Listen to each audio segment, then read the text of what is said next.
A7 Golf Victor, exit ground, runway 20 taxi. Via Juliet, Mike, cross runway 16 and 12. Okay, going to 20 via Juliet, Mike, cross 16, cross 12, 87 Golf Victor. Okay, so I'm going to get us out here on taxiway, Mike, and I'm going to let you steer the airplane. I'm going to control the speed with the throttle. Okay. Taxiway signs are black with a yellow letter for the one that you're on, and the one you're approaching is a yellow sign with a black letter. So we're on taxiway Juliet because we use the phonetic alphabet, and now we're coming on taxiway M or taxiway Mike. We're going all the way to the end of this taxiway. Your job is to look at the yellow line about 20 or 30 yards ahead and keep it between your legs. So I'm going to let you steer, so you're going to put your heels on the floor and your feet on the rudder pedals, and it drives like a car out of alignment. It's your airplane with your feet, and I'm controlling the speed with the throttle. So if we start to go to the left, you got to give it some right pedal. If we start to go to the right, you give it some left pedal. So you just kind of get a feel for it. It's not very intuitive. Some people get it right away, and other people start doing this, which doesn't do anything. Or they just kind of struggle with it, which is okay because they're not used to steering with their feet. Doing great. Where we're going is we're going down to the run-up area where we're going to do our pre-takeoff check. We're going to check our flight controls. We're going to set the radios up, set our instruments up, check the engine, do everything we can on the ground before we take off. Red signs are runway signs. So we're approaching runway 16 and 34. We've been cleared to cross it. North hangars with Yankee, taxi Romeo Juliet. Coming up on runway 1230. We've been cleared to cross that. Doing great. Yeah, some people get in and they bolt to the grass and they scream and they don't know. It's like, no, we're a little right pedal. Everybody usually hangs to the left too. I don't see anybody really ever going off to the right. Sitting on the left-hand side, I think it's kind of just a tendency to do that. Yeah, and even these little visual cues, where the stripe looks like as it's cutting through the cowling, all these little things that can make, especially when you're landing an airplane. When you're landing an airplane, that sight picture is critical, so you land with the nose pointed straight. You don't want to land with it crooked because it'll side load the gear. Executive Tower, Cessna 87 Golf Victor, ready for takeoff, 20, right downwind departure. We're going to do a circuit around downtown, then back inbound on the deep water channel. Cessna 87 Golf Victor, Executive Tower, hold short runway 20. Hold on short 20, 87 Golf Victor. 7 Golf Victor. Okay, been cleared to go. Everything's coming across, green, good, boom, good, we're good. All right, taxiing onto the active runway. I'm going to take a look on final approach. Looks clear. Runway 20, clear for the option. Runway 20, clear for the option, 20 Foxtrot. All right, coming around, I'm going to get lined up. Now my heels are going to the floor on the rudder pedals. I'm going to bring in full power. Everything's in the green. We've got good engine power coming out of about 40 knots. And I'm just steering with my feet right now. 45 knots, 50 knots, 55. I look out the front and I raise the nose of the airplane up and away we go. Now I'm fishing for airspeed. I control airspeed all with pitch. Power's full. If I lower the nose, we speed up. If I raise the nose, we slow down. All I'm doing here with my right hand is I'm trying to get to about 80 knots with pitch, and when I get there, I want to trim off the pressure.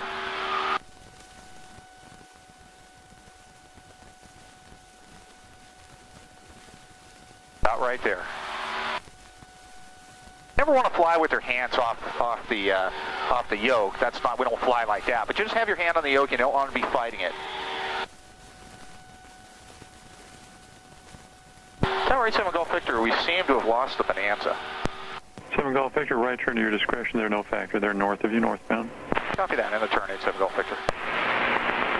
All right, so I start my turn. Now, when I turn the airplane, like you probably know, if I turn the wheel the direction I want to roll the plane, and when I get the bank angle I want, I have to neutralize the wheel. So it kind of looks funny. We're turning right, but yet the wheel's neutral.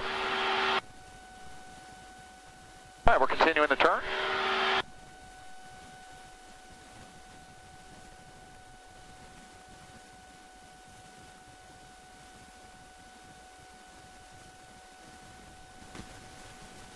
Coming out of about 800 feet, climbing at about 600 feet per minute. Romeo Juliet, remain clear of Class Charlie airspace, frequency change approved.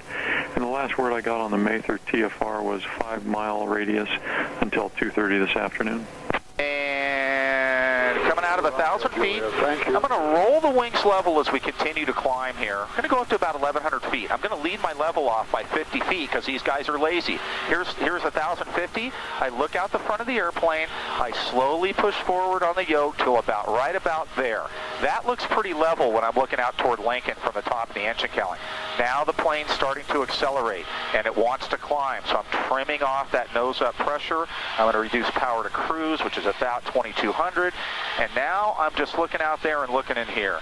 And things look pretty good. I'm not really going up or down. I'm happy with the altitude here. Yeah, I'm just kind of trimming off that pressure. Feels pretty good. But the idea is you want to keep that, from the front of the engine cowling to way out there by Lincoln, there's a chunk of airspace or real estate. Some students do this. They close one eye and put their fingers up. Is it 3 fingers? Is it 4 fingers? Whatever it takes to do it. But you look outside for 15 or 20 seconds and come back in here and make sure you're not doing it going up or down. I'm going to give you the airplane. You want to fly it a little bit? I would love to. Okay, you're good. Okay, one hand on the yoke. We're going to follow the light rail track, which is straight ahead of us, just like that yellow line that we had on the taxiway. Can you see it down there? Yep. Okay, good. No, just follow it. Keep it between your legs. For today, and we're going to taxi back toward the contact ground. Don't really know what they can get away with turning. They kind of poke it with a stick. They turn a little, and the plane kind of turns, and they're like, that's all I want to do. But as you start flying more, you realize that you could literally take the plane and go like that and let go, and it just comes right back to where it was. It's got this built-in stability to it. So it takes a lot to turn this airplane. It's like, wow, I got to really move the yoke a lot to make it do anything. So that's your Cessna 172. They fly like really stable trucks. I think I lost the light rail. Yeah, you did. You're a little bit to the right of it. It's over here to the left. If you look straight ahead about a mile, you see where it goes under that overpass and kind of turns. Copy. There's a little bridge right here over the American, right there, roll wings level. Yeah, we'll just kind of re-intercept it. Good, good. So, you're looking at a few things. You're looking outside. You're looking at the instruments real quick. Make sure you're not climbing or descending. Doing great. Okay, now you got to do the thumbs up for the camera. Right on. When you get to the American River, right about there, roll wings level. Good. Now you can see the Kings Arena. Things are coming along real quick. Good. You're maintaining about 1,000 feet. This is awesome. So you got the Ice Street Bridge, got Rayleigh Field down there. The Deepwater Channel that we're flying toward now, of course this is the Sacramento River. The Sacramento River and the Deepwater Channel do not join up until you get down to Rio Vista. When the tide is high, the Deepwater Channel is about 40 feet deep, so you can have cargo ships that we'll see out here coming in and not coming out. It's kind of cool. From the Port of Sacramento to the Golden Gate Bridge in this airplane is about 30 to 35 minutes. Our practice area is all straight ahead to the west of the Deepwater Channel. So we've got the airport here that's real close. We fly our students out to the west of the Deepwater Channel where we do it great. Cessna 370. We're going to continue flying this heading here about, about 230. We're just going to kind of cut the corner here of the Deepwater Channel. Then when you get to the, as we get a little closer to the other side of the Deepwater Channel, we'll turn left and follow along the east side.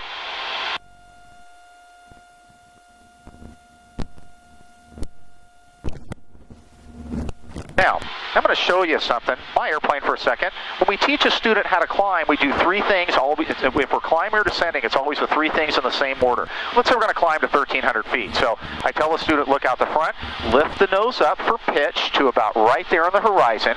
You bring in full power. So we say pitch power, and then you trim. You trim for a specific airspeed. It's usually about 90 to 95 knots in an extended climb. So pitch power trim always leads everything. Executive Airport A heading of about 170. Visibility 10 miles, sky condition filling, 12,000 broken. Turns to headings don't even come until like less than 4 or 5. Oh, wow. Yeah. Expected visual approach. And then we do climbing and descending turns to heading. Okay, give me a climbing turn to 330. The airport. Come back, control this contact for information, Yanks. All right, doing a great job. Doing great. So you can see it's dividing your attention. Somebody who flies a flight simulator could do this very well because they're used to looking kind of probably more at the instruments than they are looking at the computer to monitor because there's... that's a perfect heading. Roll right out there. Roll wings low. There you go. Good. Cool. Okay, we're just going to fly right toward the airport. Actually... Hotel, we'll go best.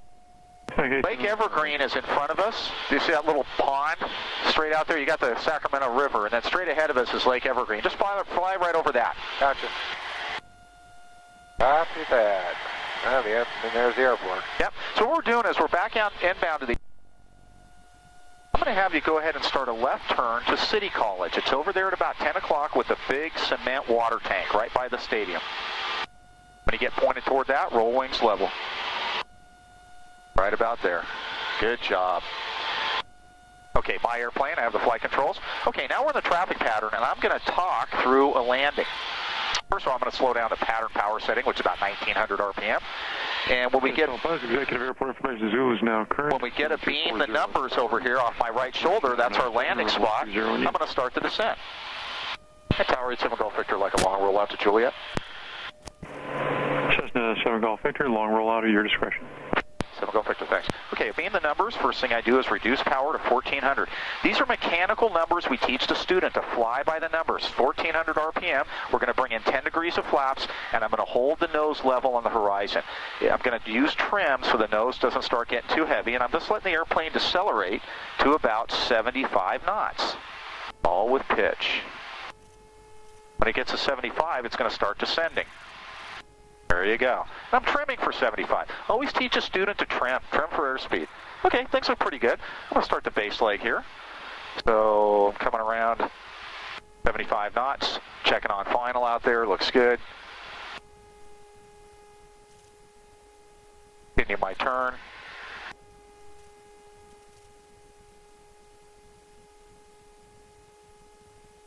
Tell the students to look at Interstate or Highway 99 over there. When you're pointed toward Highway 99, you roll the wings level. You take a look at the runway. Oh, this looks really good. So I'm going to bring in another notch of flaps, 20 degrees of flaps, and slow the airplane down to about 70 knots.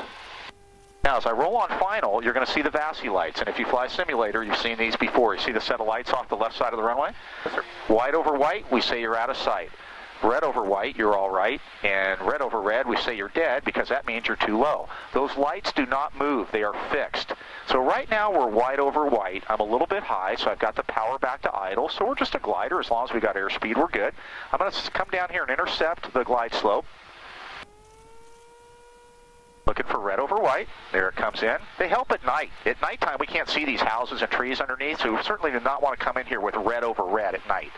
Okay, now what I'm looking at is about the force center line. And I'm keeping the force center line in the same spot in the windshield with pitch. I'm not moving up and down. I'm controlling my airspeed with power. Force center line, I want to be about 65 knots on final. A little fast. I'm going to reduce just a little bit of power, not pitchy. Looking at the force center line, just like on a zip line. I'm coming right at it. Airspeed runway, that's all I'm looking at. Airspeed runway, airspeed runway. Looks pretty good about right here. Here's 65. Slowly reduce the power to idle, and I'm going to start holding the nose up as we land. Keep hiking that nose up until we touch down on the mains. I'm going to relax on the yoke, feet on the rudder pedals. Rolling out to Juliet. As I put on the brakes, I'm going to pull the yoke back to get all the weight on the main wheel so I don't lock up the tires.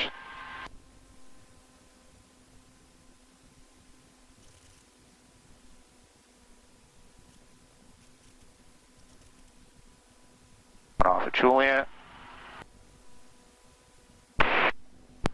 Executive ground system 87 Golf Victor off 20 Juliet JetX. Cessna 87 Golf Victor, exit ground, taxi JetX via the ramp. JetX via the ramp, 87 Golf Victor. I'll let you taxi some more. Go ahead and put your feet on the rudder pedals. We're going to taxi up here. We're going to actually make a tight right-hand turn. We're going to follow the yellow line as it goes to the right. And you may have to use the toe brakes on the right rudder. Go ahead. This one right here. There you go. Ah, you're natural. You got it. Totally. And we're going to go around this way, and then we're going to take the one to the left.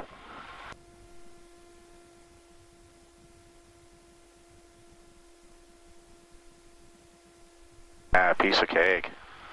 Go straight. One thing that's different in an airplane versus a car is you have to plan ahead of time. You do. My airplane, I got it from here. Good job. Yeah, you got to think ahead for sure. Controls actually take a little bit to respond. They do. In the Remos, they don't. When you touch it and you're there. Okay, we're going to go ahead and shut